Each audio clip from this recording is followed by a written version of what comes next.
The armed conflict in Ukraine has entered its third week. Russia invaded on February 24th, and since then, horrifying stories have emerged of civilian casualties and those trying to flee the war. Several plans to evacuate civilians via humanitarian corridors have failed, and Russian forces have continued to carry out missile and rocket strikes on cities and military targets. I'm Catherine Rice. And I'm Amy Gibbings. And you're listening to The Story, where we'll talk to News 24 journalists about the latest on the Russia-Ukraine conflict. The reality is terrifying for those who have not yet fled the country's cities. Russian troops continue their advance, with civilians now also coming under attack. I had the opportunity to interview Kiev resident Alyona Churilova, who gave an emotional account of what it was like to wake up in Kiev on the 24th of February to the sounds of explosions and panic surrounding her and her family. Here's a clip from that interview. I think it's the most terrible thing that happened in my life. Frankly speaking, it's very difficult to explain and just to understand what is happening and why it's happening.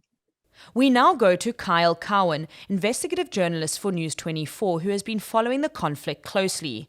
Thanks for being with us, Kyle. What is the latest?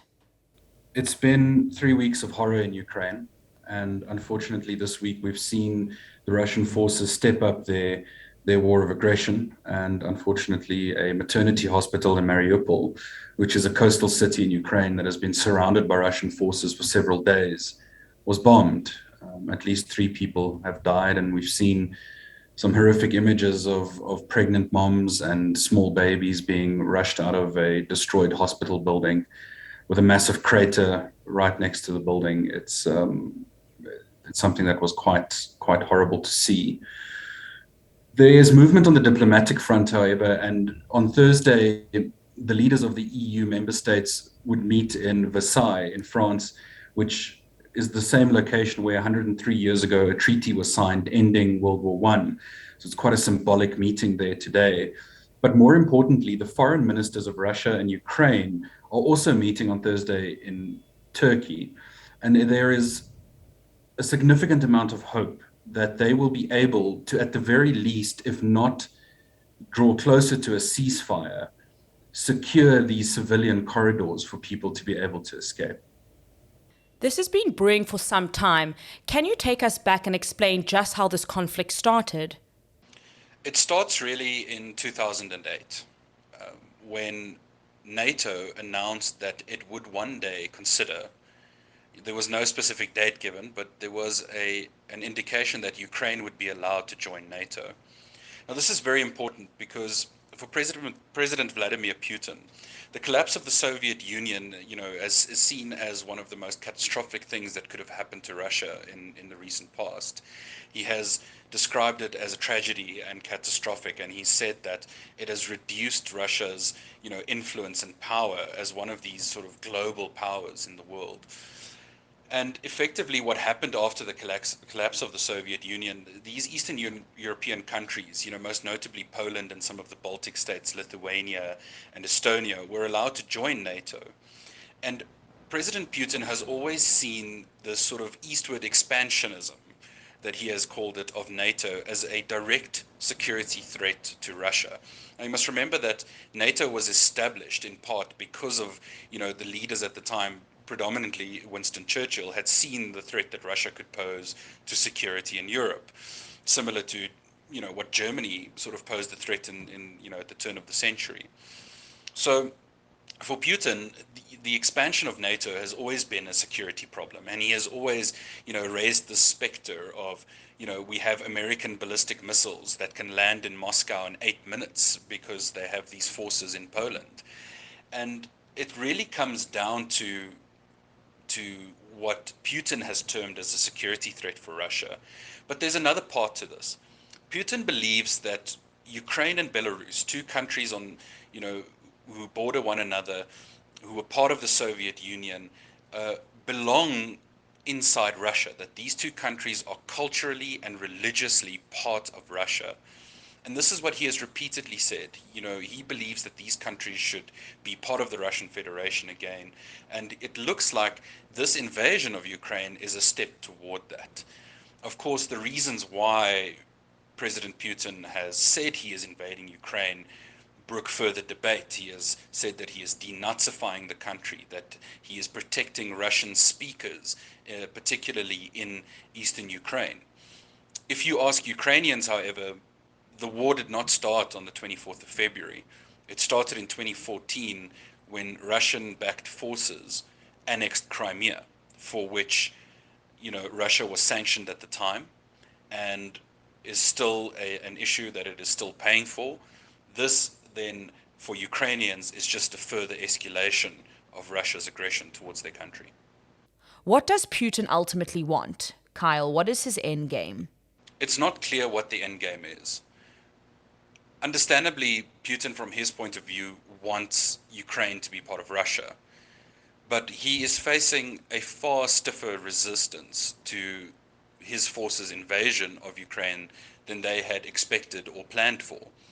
And unfortunately, what it appears now is that without a ceasefire agreement or, some diplomatic solution to this, Russia will continue to slowly and laboriously advance and take over parts of Ukraine. And in the meantime, the fighting will take an unbelievable toll, not only on Russian forces and Ukrainian forces, but also on the Ukrainian civilians who are trying to flee these areas. I don't think that Putin can now step away from this. He has let it go too far, and now to walk away, he would either appear weak or he would have to concede that he was wrong. And I don't think that Vladimir Putin is going to do that. Unfortunately, this looks like the very early days of what could be a very long and drawn-out conflict. That was Kyle Cowan, investigative journalist for News 24. Thank you for your time. We're now joined by Assistant Editor for In-Depth News, Pieter du Toit. Pieter, South Africa has taken a very neutral stance on this war. Before we hear your thoughts, let's take a listen to what President Cyril Ramaphosa had to say. So right now, the parties need to get together so that we stop this conflict that is now turning to be a violent conflict immediately. And so I call upon the United Nations Security Council to do their mediation work. If there ever was a time in the world where the United Nations Security Council needs to come into its own, this is the time when they must all put their heads together and resolve this conflict so that this war stops. Catherine, you call it a neutral response. I would call it an absolute disgrace and a cop-out, the way in which the South African government has responded to this. We're recording this podcast on Thursday, and on Wednesday, the Russian forces attacked a maternity hospital in the southern city of Mariupol, which has caused absolute outrage in the global community. The World Health Organization, in fact, have said that they've identified upwards of 12 attacks on ambulances, on doctors, on hospitals, on clinics, which is in flagrant contravention of anything in the civilized world. It's in flagrant contravention of the Geneva Accords, and it's quite possible that Vladimir Putin might someday be charged with war crimes. So that's by the by. But the bigger issue is that South Africa has effectively chosen to side with a dictator who has sent in his tanks to pretty much eviscerate a sovereign country. Now, that's something that's almost completely unheard of in the modern world. And our government, they might have come across as neutral, but in fact, they've now chosen sides, and they've chosen sides for Putin and for Russia. And we are now siding with countries that are considered the polecats of the world, countries like Syria, North Korea, countries like that. And that's who we choose to associate with. So I think it's an absolute disgrace what's happened. And as a South African, I'm pretty embarrassed. I agree. I feel exactly the same way, Pieter.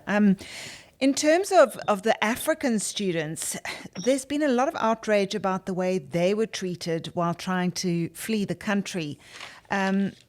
Minister of International Affairs and Cooperation, Naledi Pandor, had this to say about their treatment as they tried to leave the country. That African students trying to get through the Poland border were being pushed to the back of the line because they are black and being denied entry in the queued position in which they were in.